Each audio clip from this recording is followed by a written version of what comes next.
Train your body with the American College of Sports Medicine on Radio MD. RadioMD.com. Here's Melanie Cole. According to the Centers for Disease Control and Prevention, about 1/3, 78.6 million of the U.S. adults are considered obese. And a recent study conducted by the University of Wisconsin Madison found that using a Fitbit can help postmenopausal obese women stay motivated to lose weight. My guest, of course, fan favorite, Dr. John Higgins, sports cardiologist for the University of Texas Health Science Center in Houston, and recent marathon runner. He just ran a marathon a few days ago in Houston. So we congratulate and applaud our Dr. John Higgins. So welcome to the show and congratulations, Dr. Higgins. Well, thank you, Melanie, and to those other, 27,000 people that completed it, and to all of those people who are doing some exercise today and getting their 10,000 steps in. And finally, Melanie, I was listening before, and I would like you to bring in your guitar and play some Eagles for us one time. Yeah, I'll do that, and then my producer Sonar can jump in, and we can do a little busking on the radio here. Awesome. Yeah, that would be kind of fun. So, Dr. Higgins, I have a Fitbit. I stopped wearing it a little bit because it got a little uncomfortable. But how does that help us to stay motivated, and what does this research say about using them? Well, I think that there are some people that obviously don't need any activity devices, Melanie, because they're already achieving the, recommended goal, which is, 150 minutes per week of moderate to vigorous intensity exercise, or 10,000 steps a day, so they're in shape. So, however, there is a large portion of people, as you just mentioned, that are not getting enough energy expenditure into their daily life. And in fact, a lot of them will often overestimate. When patients come to see us, we'll ask them, and they'll say, well, I'm doing, 30, 40 minutes, and then we'll get them to get the Fitbit, and it's a cold, hard reality check because they actually realize, well, they were doing a lot less than they actually thought they were doing. So I think the nice thing about these devices, Melanie, is it can give us fairly accurate, objective data on what they're actually doing, and then we can talk to them about how they may want to things they may want to do to adjust their diet to work along with the exercise to either lose weight or to maintain their weight and not gain weight. So how are you seeing this as that motivator? If you were to tell somebody to go out and buy a Fitbit, now there's different levels too, Dr. Higgins, right? Some keep track of your heart rate, some you can input your daily food, some, track your sleep. They do all of these different things. What would you tell people about when they go to look for them? I would firstly recommend for most people, Melanie, a simple and cheap device. Like, for example, the Fitbit Zip, which is the kind of entry-level device, which is around $50, and several are other of the devices, Jawbone Up and the other ones, Nike, they have some entry-level devices.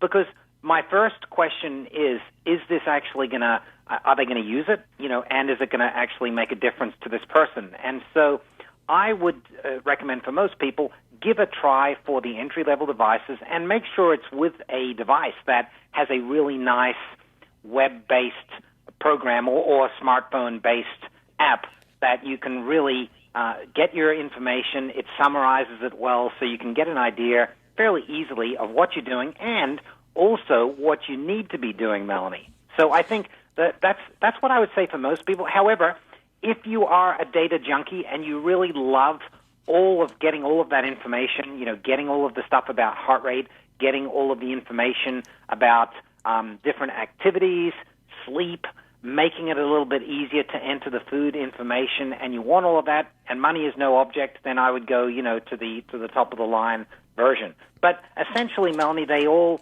do a similar thing. What varies is how much time and effort you have to spend kind of putting in data. The higher-end models, you have to do less. It does kind of more things automatically.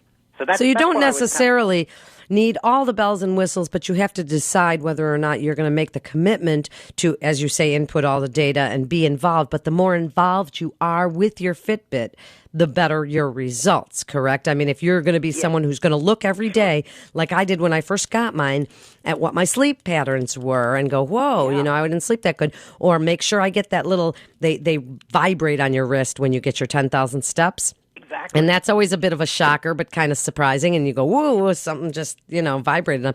So it's really about how involved you want to be. Yeah, exactly, Melanie. Like any behavior change, it is important to not only set the behavior change in motion, but have frequent endpoints, frequent feedback, and if you are not on the right trajectory for that device or person, if it is a personal trainer, to give you targeted feedback to tell you to how to get on the trajectory that you want to get on. And again, some of the higher-end devices are getting better at doing that more individualized feedback, which is really, really important, I think, for most people. Because, it's one thing to go out and get the steps in, but if all you're doing each day is just the same thing, you'll probably get a bit bored, and you'll probably will, sort of say to yourself, well, do I really need this? So I think that again, those higher-end devices, they are not only about making sure that you're getting and reaching your goals, but they tend to also go toward progression. That is, they know, for example, that people adapt, and you may burn a certain amount of calories today when you're first starting with your 10,000 steps a day, but your system is going to become a lot more efficient in a couple of months' time, and you're probably going to burn less calories. And so the better devices appreciate the fact that people's efficiency changes and that they have to adapt to that, as well as the importance of getting food, and not those empty calories, but getting really important food groups and getting valuable calories.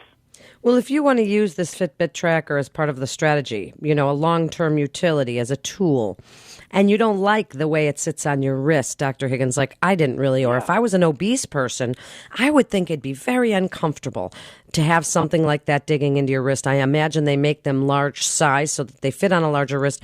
But do they have the ones, I think we mentioned once, in a shoe, or that ones you can wear in your pocket? Tell us about those. Yeah, no, they do have various options, Melanie. They have devices now that can clip on the belt or go into your pocket. In fact, some of the apps also just work from your smartphone, which is, most people will carry in their pockets. And some of them also have a device which you can, in fact, clip onto your shoelaces, and that will sync with your smartphone and give you the feedback. I think in the future, Melanie, where we're going to go towards more or less kind of the clip-on or additional devices, but they're going to go more toward devices and sensors that are actually already built into your clothing, like built into your underwear or to your shirts, or built into the actual shoes and other resources that you're using for your activity. And there's not going to be kind of like a separate tracker device that you're going to need. It's going to be actually already built in and completely sync with all of your devices wherever you are. In fact, even, they're testing out in some places, some gyms, where they will automatically sense the type of device you're getting, and that will also sync with the various machines that you're using in the gym and upload it to the various apps, and so that you can get a comprehensive picture of your activity no matter where you are. And we only have about 10 seconds here, Dr. Higgins. Okay. Did you happen to wear one during your marathon? No. I would love to see how many steps.